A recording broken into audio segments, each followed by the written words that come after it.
Welcome back to another episode of the Erickson Brothers Podcast.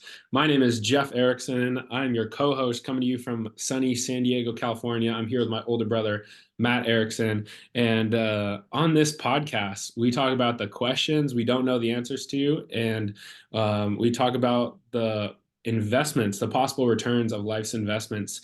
And in this podcast, we are brothers that focus on the 5 F's, whether it's our faith, our finances, our fitness, our fun, or our family. All these things are all important to us.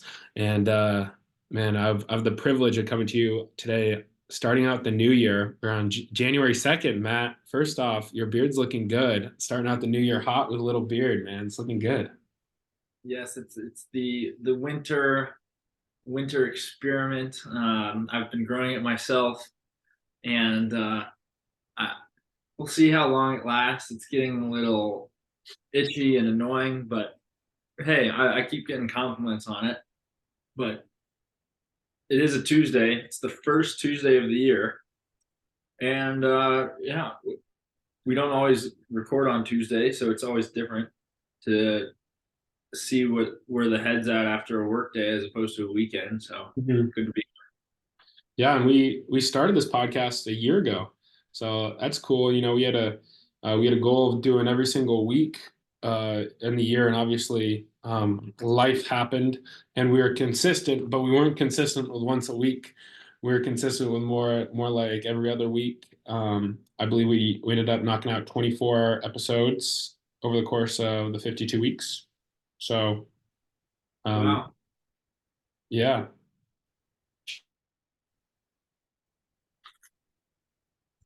that's pretty good actually. it is pretty good. Okay. I mean, most podcasts don't make it that far, so look at Yeah, us. here we are. Here we are. Yeah, season two. Season two. That's true. That's true. We're at season two, so we're distinguished podcast hosts in the space.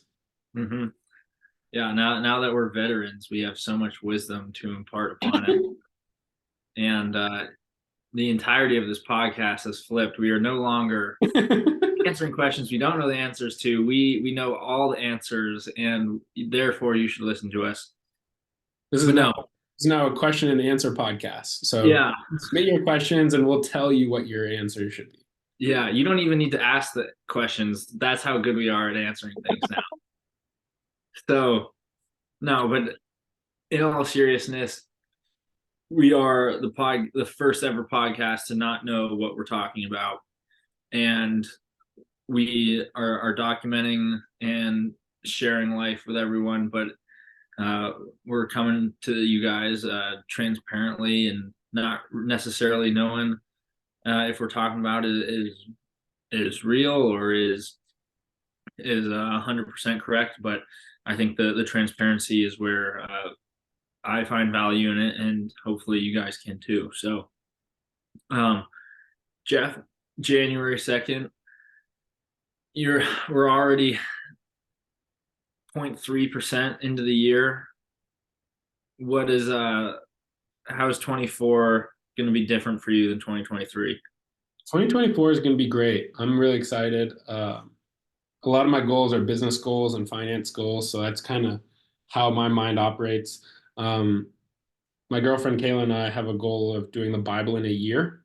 So we have successfully done the first 2 days, and we're excited to, go Genesis to Exodus, the full thing. So that's one thing I've never done before. I've never done the whole Bible.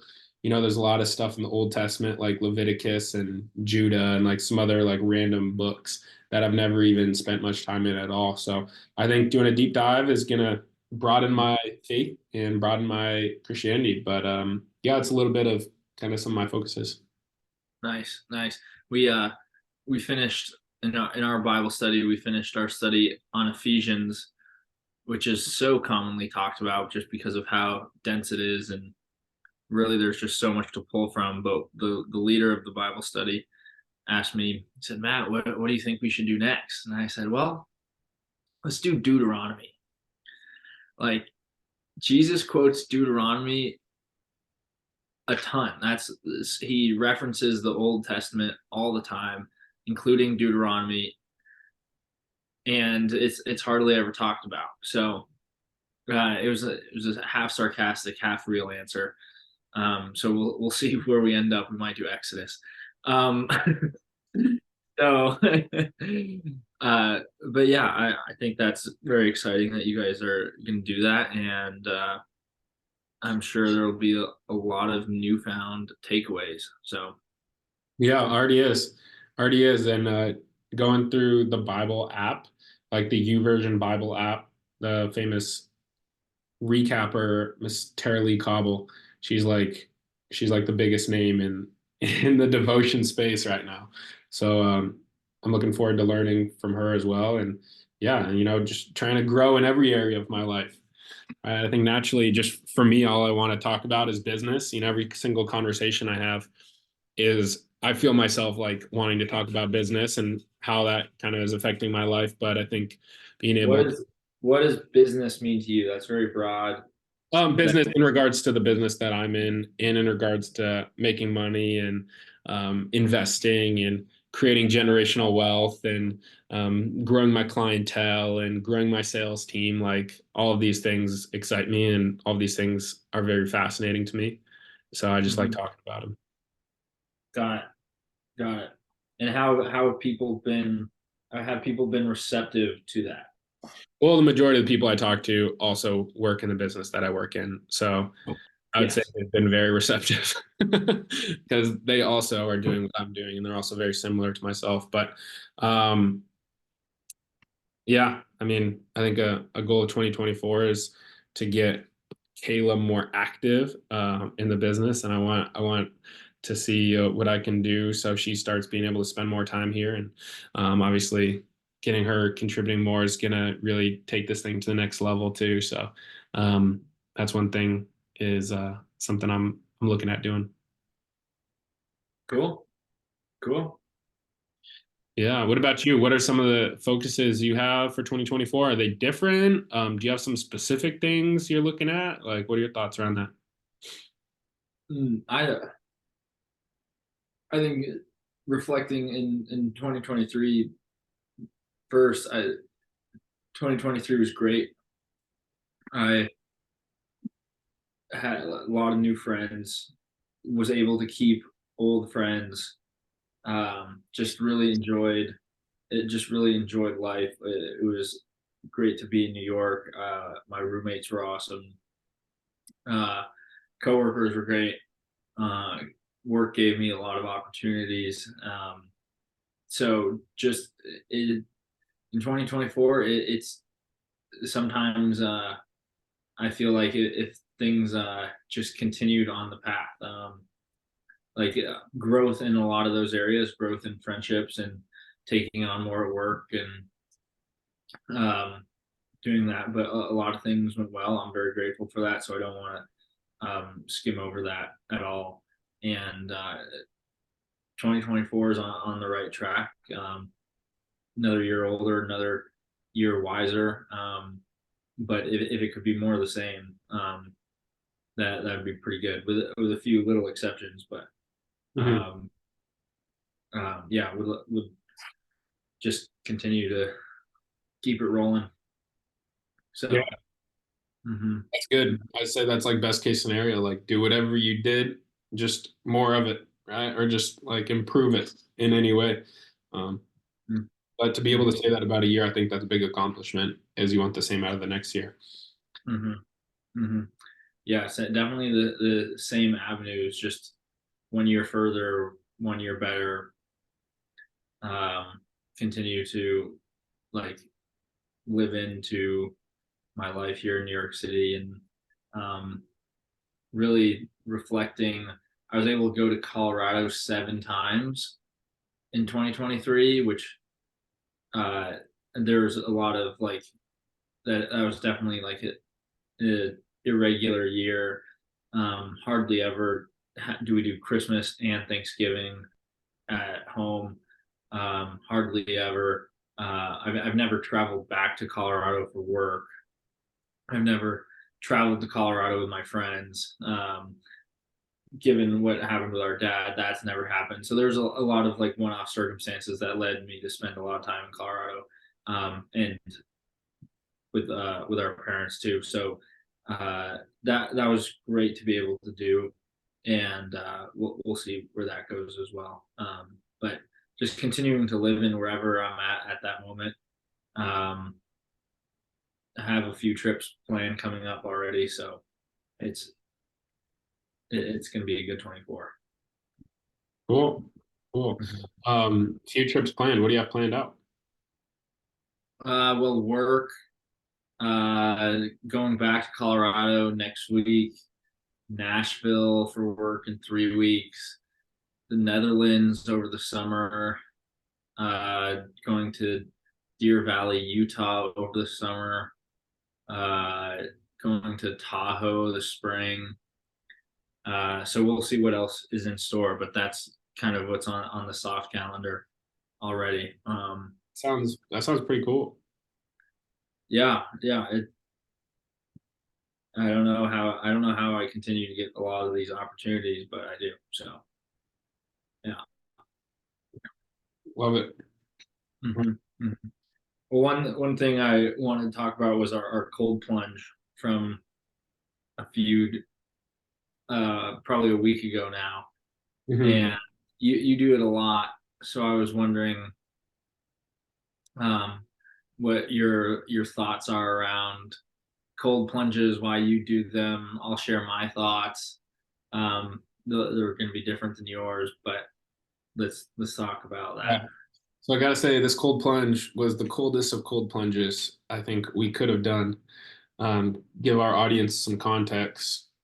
We had a like 150-gallon recycling bin that we filled up with water, and we froze it overnight. And there was probably 2 or 3 inches of ice that we broke through with a rock. And it was snowing outside on Christmas Eve, so we had a white Christmas this year, and it was cold. It was really cold. A lot of my cold plunges I've done like legit on the beach with like ocean water, and then like put in ice on top of it, and like I don't know, maybe get like 40, 45 degrees, which is still pretty cold, but like never have I had to break through a layer of ice to actually get under the water. So it was a challenge for sure. I really like cold plunges for a lot of reasons. There's a lot of health benefits to cold plunges, just being able to kind of flush out your system, get the blood moving around, build up your immune system. That's a big thing. But I like the mental side too, just um, being able to overcome a challenge, getting out of the cold plunge. At least I don't know if you felt the same way, but I always feel like I can do anything. Like I'm unstoppable, and I just feel like I just have a lot of willpower. And I like that side too. It just makes me feel like I can do hard things and accomplish them and get through it. So um, that's kind of my initial takeaways. But I mean, you're a little bit newer to doing cold plunges. What were your thoughts, and how'd the cold plunge Christmas Day go? Yeah, I think it was very interesting to me. I don't do cold plunges in San Diego often, so um, I just kind of jumped in and did it.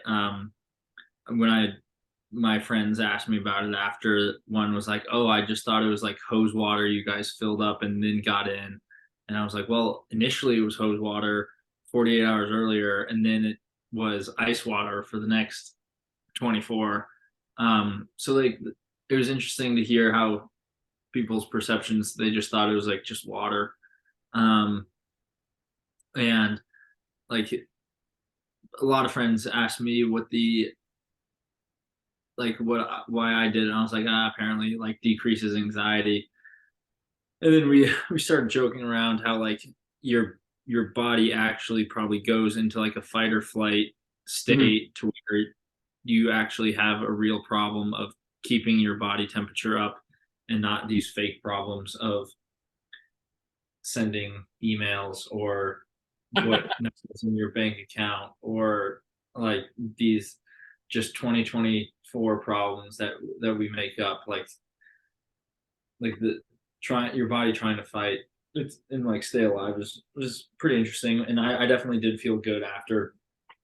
Um, one of the an interesting timing, of course, there was a video of Tyreek Hill walking into Monday Night Football with a bag of McDonald's, and it said, "The best athlete in the world is about to go show out on Monday Night Football with a bag of McDonald's beforehand, and you're worried about how many plunges you can do so you can send your emails."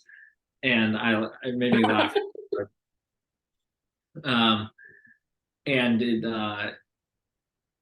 like one, it just goes to show how big of a beast Tyreek Hill is, for being able to eat McDonald's and then go run by defenses. Um, but it makes me think too, just like how like people are different and people are allowed to be different. Um, I think for me getting out of the cold plunge, like I don't feel unstoppable. Like it's not a huge mental barrier for me. Like I kind of just did it, got out, my feet were cold. Oh well. Um, but it definitely I didn't have like the effects that you did. And then on the flip side, you've got like Tyreek Hill who just kind of does whatever and produces at the highest level, on the highest stage. So I think one of the things we come back to a lot is how people are different, and you don't need to be one type of person, in order to succeed. And cold plunges don't guarantee success either. Like Mhm. I just did it because I liked it, or you did it. I did it because you were doing it. And I was like, sure, I'll try it. But I don't think it guarantees anything else other than you jumping in the water for 3 minutes, staying there. So a lot of takeaways. I think it was fun though. I'd do it again. I think for No, me it wasn't a there's a tweet that Alex Hormozy posted, and he said that he was like, just a reminder that you don't have to make your bed every morning to be a millionaire. right, right, exactly. It's like the work, and we've talked about this before, like the work doesn't care. Like the work just needs doing. Like it Yeah, doesn't care if you make your bed, doesn't care if you're healthy. It doesn't care like if you eat McDonald's before, if you're doing meditation or grounding, like you're getting yeah, the results you get based on the effort you put in. right, right. Well, and and sometimes the results you get are not a measure of the effort you put in. Like that. Sometimes the results are independent of the effort. Um, Most of the time, no, but like there are like you got to keep the main thing the main thing. Um, like for me, the main thing with cold plunges is I like it. I thought it was cool. No pun intended. Um, but if I'm trying to say, oh, I'm going to be a better investment banker because I do cold plunges, then like no, you know, Yeah. yeah. So it was fun. I'd definitely do it again. Um, yeah, yeah. Yeah, My I thought feet my feet were numb for probably a half hour afterwards. you said it's almost like when your body is like in the fight or flight, like it can't worry about other things that people have like anxiety over. Yep. I've always heard it described, and I think that's really good. I've always heard it described as it's like forcing yourself to have a panic attack. It's like doing like an intentional panic attack, and it's like the same response. Like your breath will get heavy, like you'll have like a shortness of breath, you'll almost feel like a compression on your chest. It's like making yourself have a panic attack and then like getting over it. Um, at least I like being able to, and a big thing on why I do it is like my body is getting challenged or my mind is getting challenged and like I'm overcoming that challenge and I'm like telling myself that I can overcome challenges, and that's Hmm. just a big mental thing for me. um Obviously not everyone looks at it like that, but Yeah. yeah, it's kind of cool. Yeah. And like maybe I'm just being like pessimistic, but like in order like for the sake of argument, like for me, getting in water and standing still is not like an incredibly tough challenge. Like I am just sitting there, and it is 3 minutes. Like like that's like I think there's a few different ways to look at it, and I think that's okay. So. Hmm. Mhm. Yeah, for sure. For sure. Cool. Cool. Good to hear. Good to hear. What about one final topic? Any new books that you've been reading? Any new books you want to be able to read to go into 2024? Mhm. Yeah, I've continued to read "Skip the Line" by James something Altucher or something like that, and he has a very interesting perspective. Like we've talked about it, but the one of the most recent topics or chapters I read was taking two steps back in order to move forward. And he had this example of a guy who was in law school, who applied for like the undergraduate internship at the White House, and people are like, and the hiring manager was like, "You're way overqualified. This is an undergraduate internship. You're a law student. Why do you want this?" And he goes, "Well, like if I'm happy to do the work, and if somebody needs me in the White House to like read through law documents and do legal research, and I can do it." Turns out they did need it. Like then he has a very productive internship. Goes back the next summer. Still, he's a second year law student. Has this undergraduate internship again, way overqualified. Continues to do legal research. Gets like and secret like information because he's in the White House and he's doing law research, and he continues to do well.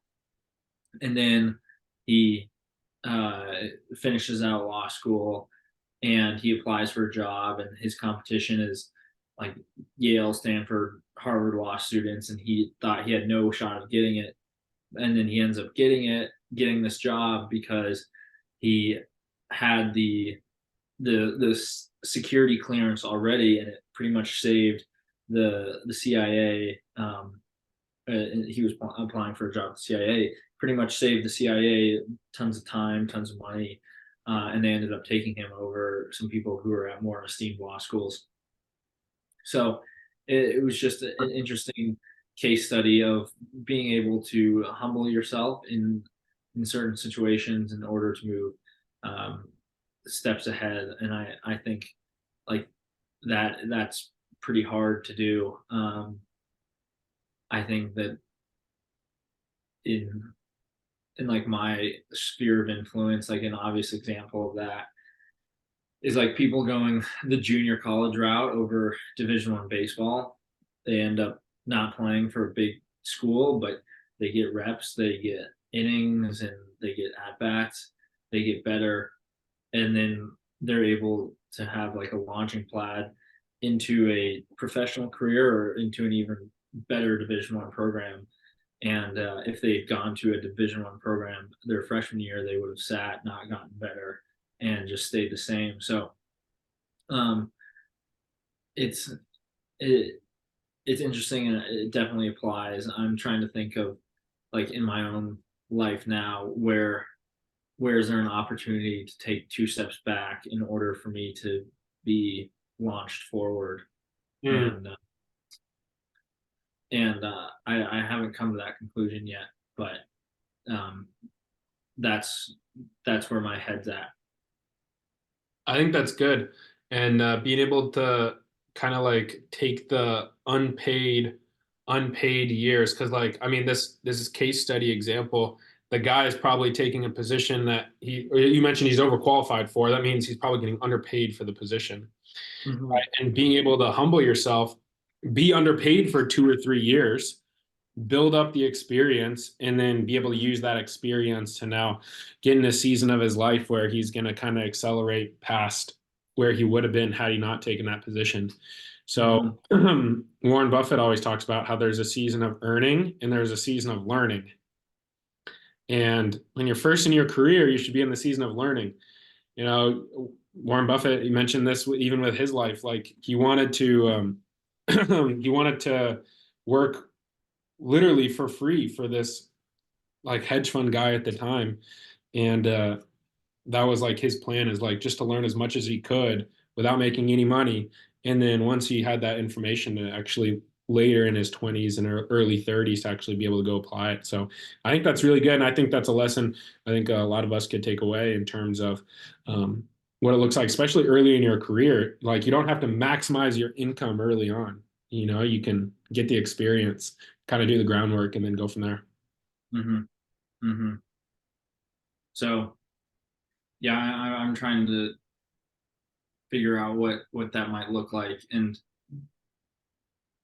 is there an opportunity to leapfrog somewhere, um, or have I am I already in an opportunity where I have taken 2 steps back and I'm ready to leapfrog, or did I take 2 steps back and I'm seeking reaping the benefits of the leapfrogs? So it's been an interesting.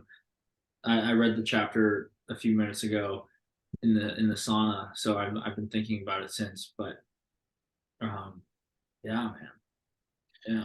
I feel unintentionally, I feel like that's kind of where I'm at right now, is I'm doing that internship, so to speak, where if I would have taken a job at the traditional route, let's say with a traditional W-2, I probably would have made more money in 2023 than the route that I took, being at 100% commission.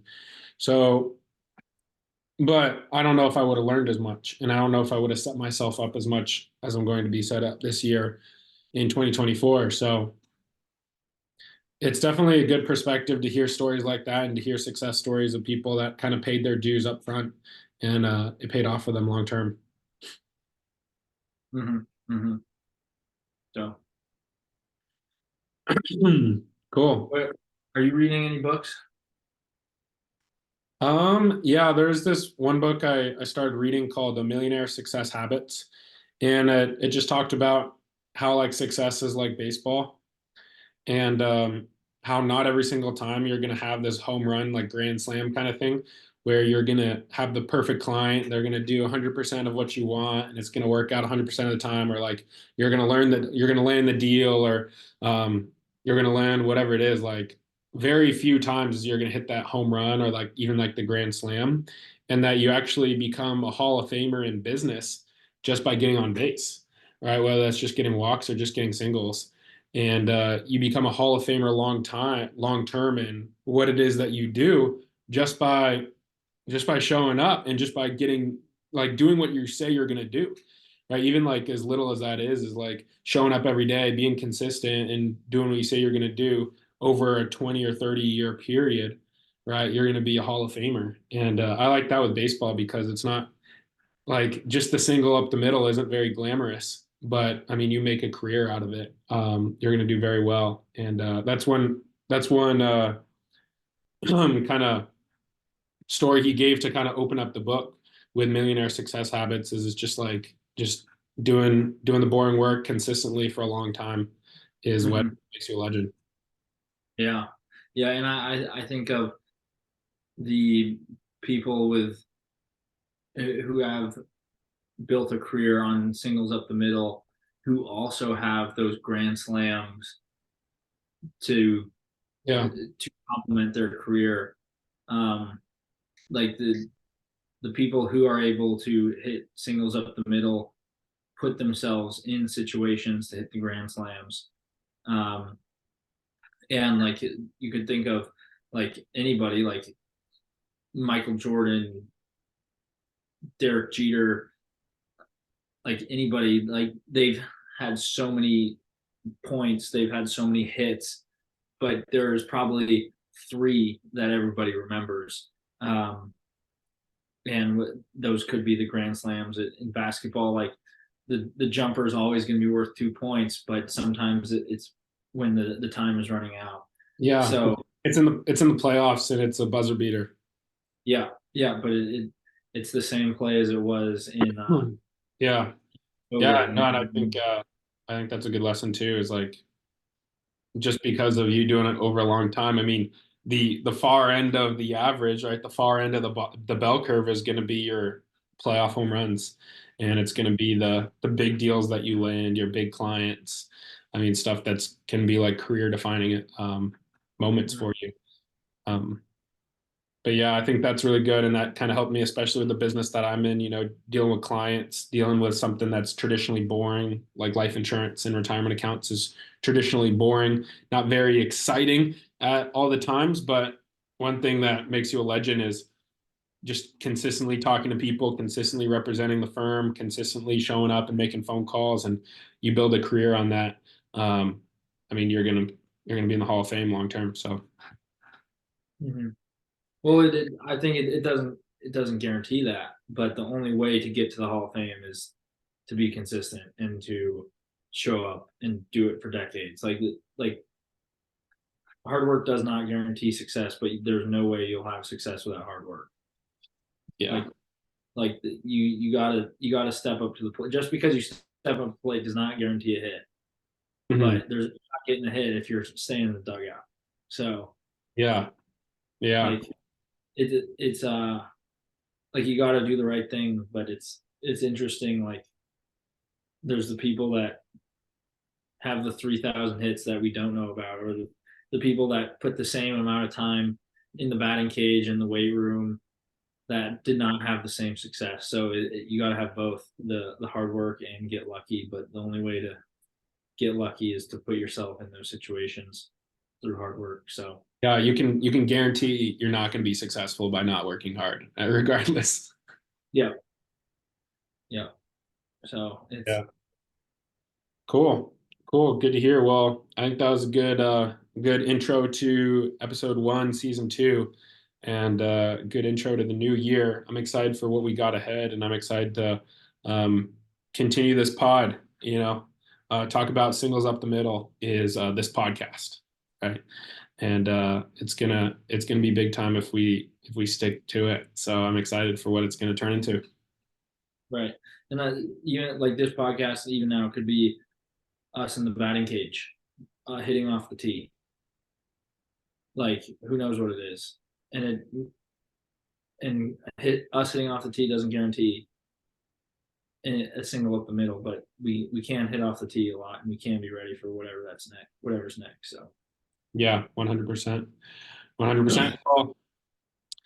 Well, anyway, have a good rest of your day. Enjoy the rest of your Tuesday and the rest of week one of 24. And we'll get something on the books for week two, and we'll go from there. absolutely.